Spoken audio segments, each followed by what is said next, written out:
నమస్కారం. I dream ప్రేక్షకులకు స్వాగతం. ఇప్పుడు మనం పుట్టినరోజు జరిపే విధానం మారిందనే చెప్పాలి. అయితే పిల్లలకి పుట్టినరోజు జరిపే విధానం ఏంటి, మన శాస్త్రం ఏం చెప్పింది, శాస్త్రబద్ధంగా చేసుకునే పుట్టినరోజులు తిథి ప్రకారం జరుపుకోవాలి అంటారు. దీని తిథి ప్రకారం ఎలా జరుపుకోవాలి, ఆ రోజు పాటించవలసిన నియమాలేంటి, ఇవన్నీ కూడా తెలుసుకుందాం. ఈరోజు మనతో పాటు ఉన్నారు ప్రముఖ జ్యోతిష్య మరియు వాస్తు పండితులు భరత్ శర్మ గారు. వారిని అడిగి తెలుసుకుందాం. నమస్కారం అండి. నమస్తే అమ్మా. భరత్ శర్మ గారు, ఒక్క విషయం గురించి ఖచ్చితంగా మాట్లాడాల్సిన విషయం అండి. బర్త్డేస్ అంటే కేక్స్ కట్ చేయటం, క్యాండిల్లు ఆర్పటం ఇలాంటివి జరుగుతూ ఉంది.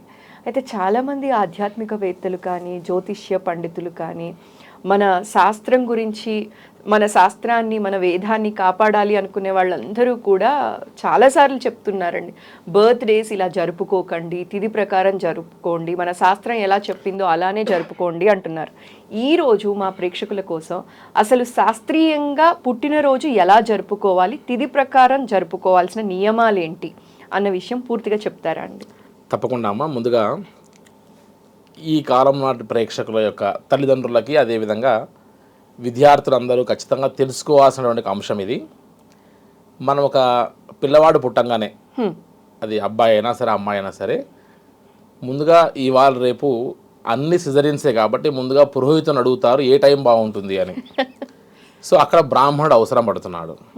అదేవిధంగా దగ్గరలో ఉన్న దేవాలయంలో ఒక అర్చకులకో ఇంకెవరికో పురోహితులకో, వారి యొక్క ఇంటి పురోహితుల వారికి పుట్టిన తర్వాత వెంటనే ఏదైనా శాంతి ఉందా, ఏ పేరు పెట్టాలి అనేటువంటి ఒక విషయాన్ని సూచించుకుంటున్నారు.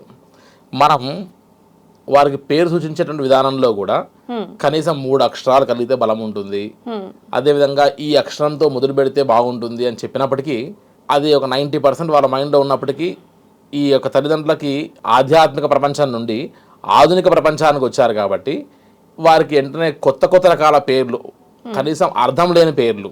మహాలక్ష్మి అని పేరు పెడితే ఆ అమ్మాయిని మహాలక్ష్మి మహాలక్ష్మి అని పిలిచి పిలిచి పిలిచి ఆ అమ్మాయి ఎదుగుతున్న కొద్దీ ఆ ఇంట్లో మహాలక్ష్మిలాగా ఐశ్వర్యము, అదేవిధంగా ఆనందము, అష్టభోగాలు, అష్టైశ్వర్యాలు పెరుగుతాయి అర్థం. ఓకే. సో ఆ పిలిచేటటువంటి పదము మహాలక్ష్మి మహాలక్ష్మి మహాలక్ష్మి అని పిలవడంలో కొంత అర్థం ఉంది.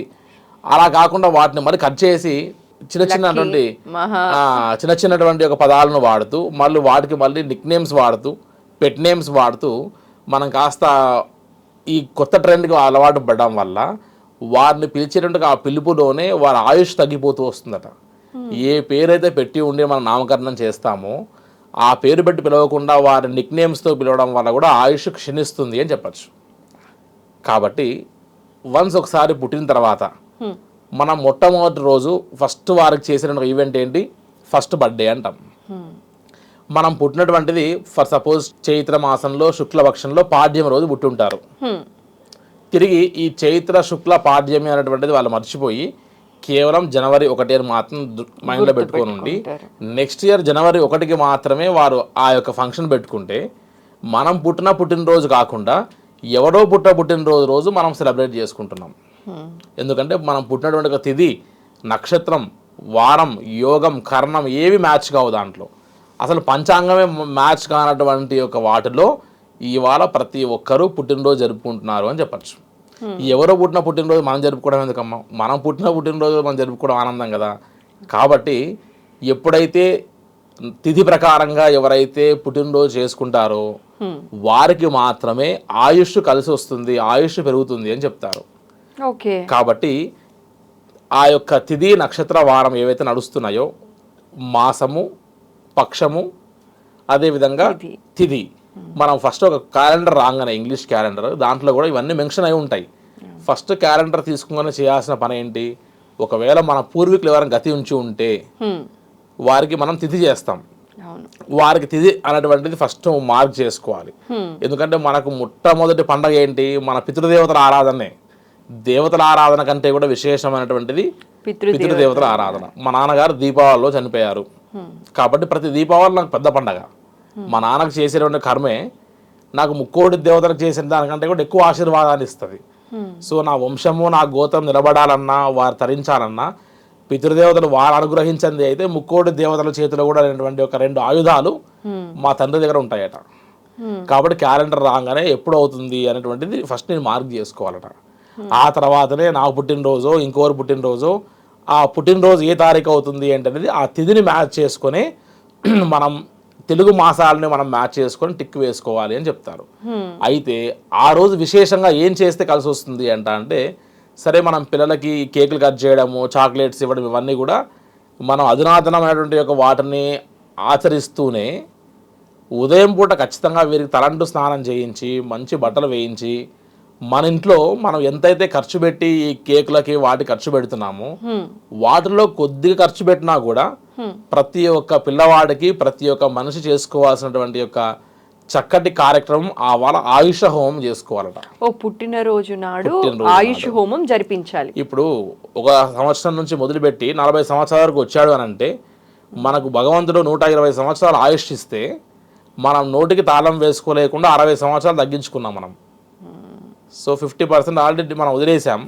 ఆ 60 సంవత్సరాల్లో ఇంకా దగ్గరకు అవుతున్నాం మనము 60 సంవత్సరాలకి అంటే వయసు పెరుగుతుంది అంటే అర్థం ఏంటి, ఆయుష్ క్షీణిస్తుంది. కాబట్టి ఆ క్షీణించేటువంటి ఆయుష్ను పెంచుకోవడానికై మనం ఆయుష హోమం చేసుకోవాలి అని చెప్తాం. ఆ రోజు మన నక్షత్రము, అదేవిధంగా నవగ్రహాలు, అదేవిధంగా మన కర్మేంద్రియాలన్నీ కూడా వికసించి జ్ఞానేంద్రియాలన్నీ కూడా వికసించే విధంగా పంచ కర్మేంద్రియాలు పంచ జ్ఞానేంద్రియాలు ఇంకా సమయస్ఫూర్తిగా మనం ఇంకా పెంచుకుంటూ వారిని జీవించాలనేటువంటి ఉద్దేశాలను చెబుతూ మనం ఆయుష హోమం చేసుకోవాలట.